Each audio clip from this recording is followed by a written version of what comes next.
100 years on, and William Shakespeare continues to draw them in at the box office. His universal themes of love, hate, deception, and betrayal are as prevalent today as they were in his time. Wissam Mansour, who's an English literature professor at Beykent University, joins me now to talk about the timeless and universal themes of William Shakespeare. Hello and welcome. Hi. Shakespeare has had such a huge impact on the history of literature. What would you say made him so important and so prominent? It's hard to answer. Yes, it is really sometimes difficult to answer such a question in a few minutes. One thing about Shakespeare is that I would say he was postmodern for his time. That is true to Shakespeare. How postmodern? If you look at drama in Europe between the Greek times and the early Renaissance period, you will find that drama almost disappeared. And we don't have records of English drama, real English drama, secular drama, until the coming of Shakespeare. So what made Shakespeare important? One thing, that he turned the drama into something secular. He took drama, of course, we cannot completely say that he removed the religious element from his drama. Moral ethics, values remain there, but he did really turn drama into secular, as opposed to the 14th century drama, what we call morality drama or miracle plays and so.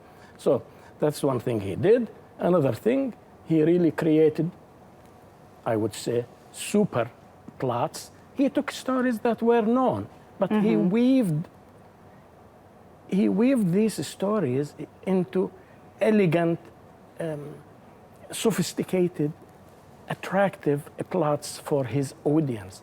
Another thing I would add is that Shakespeare turned the drama into pop culture. Yes. Yes. He made the drama popular for the rich and for the poor, for the working class and for the upper class. And these are things that would come now to my mind, but there are so many to Shakespeare's drama that gave him that fame and that reputation that is still going on until today, and most likely it will go on. Yes. Like, as you say, even though he was postmodern, he was actually appreciated in his time just before his death. Why do you think we know so little about his death and the surrounding events? What do we know about his death? Or why do we know so little? What do you expect to know? What do we expect? That's true. Superstars, kings, queens die. What is most important is one's life, not his death. Yeah. Death is a moment. It is the conclusive moment of one's life. So he died. Why are we, obsessed by the idea of his death? When you look at the resources, even, they guess in the resources about Shakespeare, they guess about the moment of his death.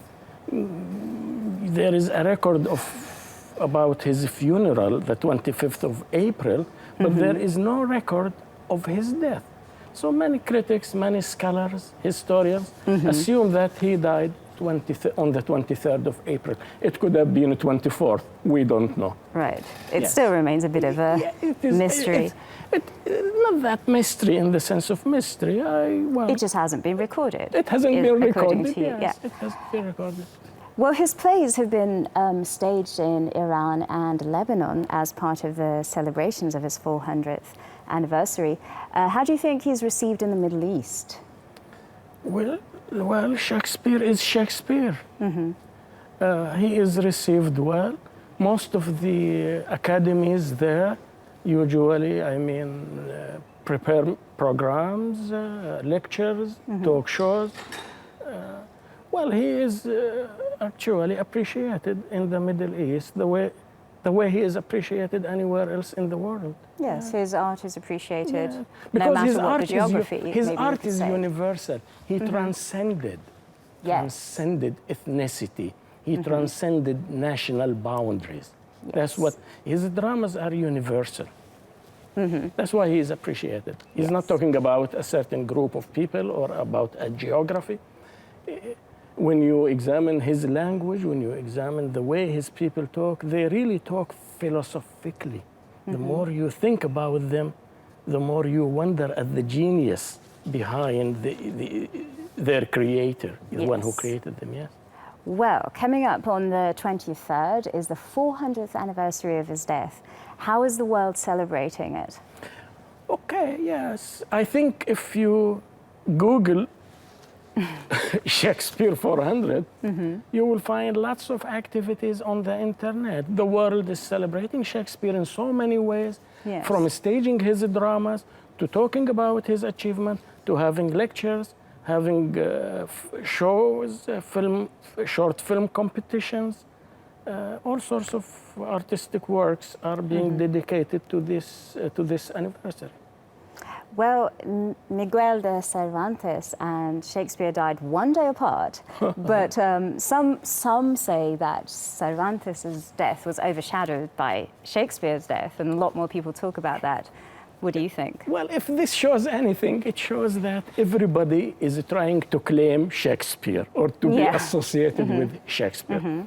When we look at the historical records, actually, there is no such thing as someone overshadowing another. Death is death. If this happened, it is naturally coincident. But I read somewhere that there was some sort of calendar error in assigning the date of Cervantes' death to the 23rd or 22nd. That's something due to the difference between the Gregorian calendar and the Julian calendar or something like this. Yes. So some people say, in fact, Cervantes must have died sometime in May due to this calculation in date and such stuff. I mean, I guess we can say records were just not kept as well. Records were back not those accurate. days. But even if it was accurate, so what? So what? Yes, that's true. Well, there's also a lot of philosophy and so many quotes that we use in our everyday lives from Shakespeare. Sometimes we don't even realize we're quoting Shakespeare. Do you have any favorite philosophies or quotes or just any favorites of your own? Shakespeare, in fact, added more than 1,700 words to the English, and that is quite a sum. It really is. When you think also about Shakespeare's words, most of his words are philosophic. Yes. Now, like, to be or not to be, that is something from Hamlet. My questioning. You can think about it endlessly. That is really the essence of existentialism that may have inspired Sartre, inspired characters like Gogo and Vladimir in Waiting for Godot. Yeah. And that is the essence of our existence as humans. Of course, if we want to talk about this statement and its implication, oh my God, it will take us into the philosophy of existence and so on. Something I don't want to go into details now. One quotation, Shakespeare, taken from one of his plays, goes like, love all, trust a few, do harm to none. That's one of my favorites. You just said one of my favorites. Yeah. It's wisdom. It is wisdom. It is a lesson Definitely in life. is. Well, that's a beautiful thing to finish with. Thank you very much. Thank you for joining us. You are welcome. Thank you very much.